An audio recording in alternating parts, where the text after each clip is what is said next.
Boston, nag-uumapaw ang 3-pointers. Isang player ng Celtics future star. Joel Embiid, inaabangan ang pagbabalik. Naghahanda sa playoff at paghihirap ng Warriors sa home games. Malulutas dahil sa gagawin ni Curry. Ngunit bago ang lahat, kung gusto nyo ng matibay na basketball shoes, New Curry 11, mabibili lamang sa halagang $2,999. Click lamang ang link sa comment section or bisitahin lamang ang Teflon.com for more high-quality shoes. Si Jason Tatum ay nagtala ng 25 points at 10 rebounds, samantalang si Sam Hauser ay nag-init na may 25 points sa 7 tres at ang Boston Celtics ay naghiganti sa isang maagang run sa Charlotte Hornets sa pamamagitan ng 118-104 na panalo nitong Martes ng umaga. Dumagdag si Kristaps Porzingis ng 20 points at si Derek White ay may 19 points at 9 na rebounds para sa Celtics na nanalo ng 11 sa kanilang huling 13 games. Naitama ni Hauser ang 7 of 11 mula sa labas ng arc at nagawa ng Celtics ang 19 3-pointers laban sa Hornets para maghiganti sa 121-118 overtime loss noong November 20 sa Charlotte nang si Miles Bridges ay naitama ang game-winning 3 na may 6.6 seconds ang natitira. Ang Boston at 59-16 naganap ng nakuha ang top seed sa NBA Eastern Conference Playoffs ay ngayon ay 27-0 ngayong season kapag nagawa nila ang hindi bababa sa 18 tres sa isang laro. Agad na iniaasahan ni Hauser ang kanyang mainit na shooting. Karamihan sa mga ito ay mga open look kay Tatum. Parang lagi kaming gumagawa ng tamang pasa at gumagawa ng extra reads, sabi ni Hauser, na 7 of 11 mula sa labas ng arc. Si Tatum ay gumagawa ng maraming traps at karagdagang tulong at siya ay may kakayahan na gumawa ng tamang mga play mula roon. Ibinigay ni Celtics coach Joe Mazzulla ang credit kay Hauser sa pagiging confident sa sarili sa paglalaro, habang idinagdag niya na ang kanyang produksyon ay bunga sa ginagawa ng Celtics sa opensa. Ako ay naniniwala na ang mga layers sa aming opensa ang nagpapakawala sa kanya, sabi ni Mazzulla. Naiintindihan ng mga teammates na siya ay isang armas sa iba't ibang paraan, kaya kapag nararating namin ang pangalawa at pangatlong layer ng aming opensa, lalo na kapag ang mga team ay nagbabantay sa amin sa isang tiyak na paraan, talagang lumalabas dito ang mga tulad ni Sam at patuloy na nagtitiwala ang kanyang mga kakampi at nagsusumikap na hanapin siya sa loob sa mga layer sa aming atake. Pinangunahan ni Bridges ang Hornets na may 26 points at 11 rebounds, samantalang dumagdag si Grant Williams ng 23 points at si Brandon Miller na may 19 points. Matibay na lumaban ang Charlotte ng pansamantala kontra sa Boston. Ngunit binuksan ng Celtics ang laro sa ikatlong quarter na ipinakita ang kanilang advantage sa sukat dahil si Porzingis ay nagtala ng 11 points para dalhin ang team sa 16 points lead. Namayagpag si Porzingis sa isang team ng Hornets na wala ang 7-foot na sentro na sina Nick Richards at Mark Williams dahil sa mga injury. Pagkatapos, dumagdag si Hauser ng 2 dagger tres sa ika-4 na quarter. Pinalawak ang lead sa 19 points. May 5 siyang 3-pointers sa ikalawang kalahati. Pinamunuan ng Celtics ang mas maliit na Hornets sa rebounds sa 51-40 at kumuha ng 3 offensive rebounds sa isang possession sa ika-4 na quarter bago nagtala si White ng isang driving layup para ilagay ang Boston sa 111-96 lead na may 5.37 minutes ang natitira sa laro. Nakita ang ekspresyon ng pagkapagod sa mga mukha ng Hornets matapos hindi nila makontrol at makakuha ng rebound. Sinabi ni Hornets coach Steve Clifford na nahihirapan ang kanyang team na mag-set ng depensa sa iba't ibang pagkakataon sa loob ng laro. Sa ibang balita naman, matapos ang mahabang pagkawala dahil sa pinsala sa kaliwang meniscus, ang star ng Philadelphia 76ers na si Joel Embiid ay malapit nang bumalik na maaaring makapaglaro na ito sa laban sa Oklahoma City Thunder sa Miyerkules.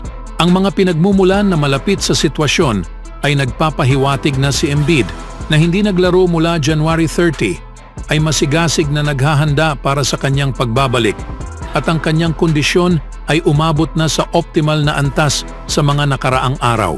Ang excitement tungkol sa pagbabalik ni Embiid ay nagmula sa kanyang kahangahangang pagganap noong mga unang bahagi ng season kung saan siya ay naglalaro sa mga numero na karapat-dapat sa MVP. May average na kahangahangang 35.3 points, 11.3 rebounds, at 5.7 assists bawat laro bago siya nasaktan. Kahit na wala sa ilang bahagi ng season, si Embiid pa rin ang nangunguna sa liga sa scoring at ipinakita ang kanyang dominasyon sa court sa tuwing naglalaro ito.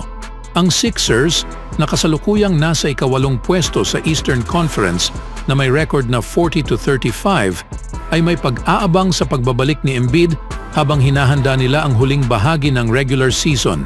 Sa 7 laro na natitira sa schedule, kasama na ang mga laro sa mga malakas na kalaban tulad ng Miami Heat at Orlando Magic, ang pagdating ni Embiid ay maaaring magbigay ng kailangang pag-angat sa kanilang hangarin sa playoffs.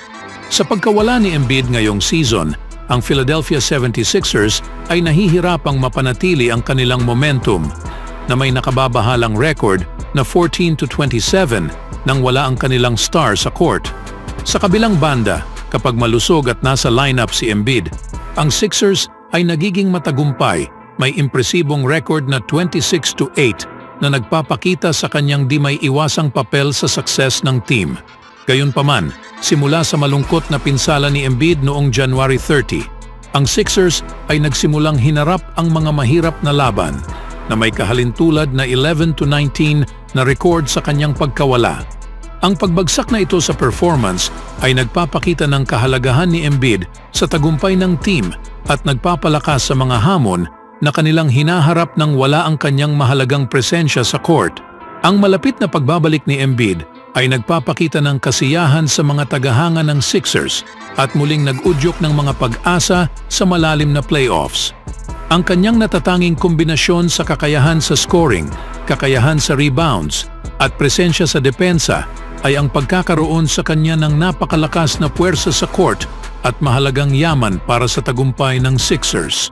Sa paglapit ni Joel Embiid sa kanyang pinakaabangang pagbabalik, ang lahat ng mata ay magiging nakatuon sa Philadelphia 76ers habang sila ay naghahangad ng push para sa pwesto sa playoffs at pataasin ang kanilang kinikilalang pwesto sa Eastern Conference.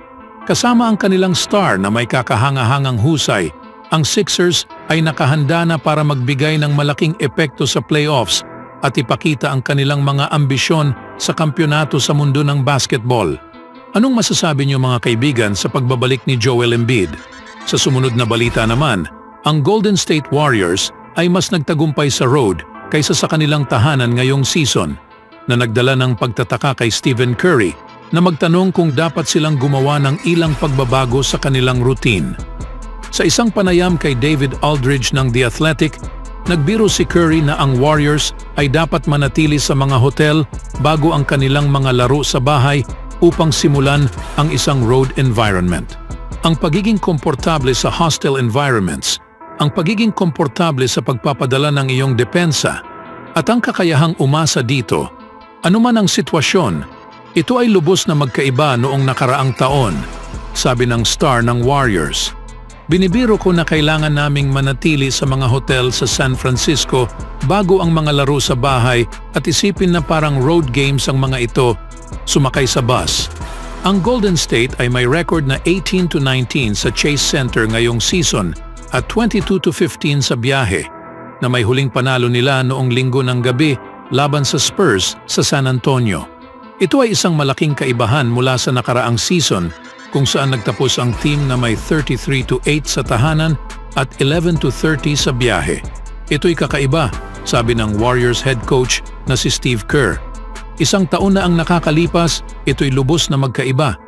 33-8 kami sa tahanan at 0-41 o ganun sa biyahe. Kaya, sino ang makakaalam? Mahirap ipaliwanag ang mga bagay na ito. Ang pangunahing bagay ay naglalaro kami ng maganda ngayon. Kami ay nasa isang magandang ritmo. Ang Warriors ay kasalukuyang nasa ika-10 seed sa Kanlurang Conference at may 8 laro pa ang natitira sa season, nakalahati sa tahanan at sa biyahe. always do it on my own, so I gotta get through it. And the only thing I know is to love what I'm doing. Never give up, never slow, till I finally prove it. Never listen to the no's, I just wanna keep moving. Keep my head up when I act, head up, that's a fact. Never looking back, I'ma keep myself on track.